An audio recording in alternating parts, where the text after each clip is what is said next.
Sahabat sepak bola Indonesia, inilah hasil akhir babak 16 besar Liga 3 Indonesia. 4 pertandingan yang dimainkan pada tanggal 13 Maret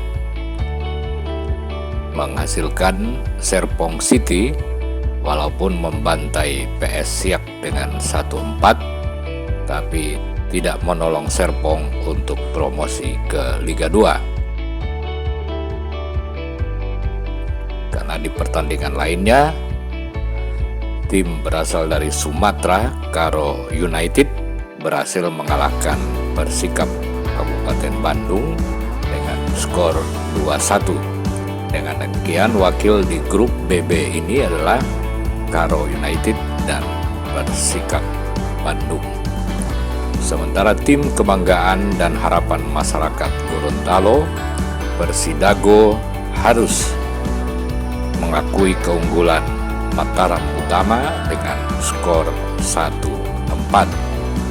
Dengan demikian, Mataram Utama keluar sebagai juara grup, didampingi oleh Gresik United yang membantai PSG Ciamis dengan 3-0.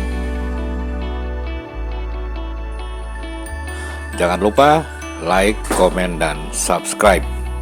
Oke, inilah klasemen akhir Liga 3 babak 16 besar. 4 tim akan bertarung di babak semifinal memperebutkan 2 tiket ke grand final.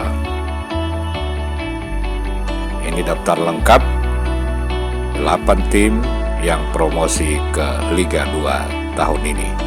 Oke, sampai jumpa dan jangan lupa subscribe.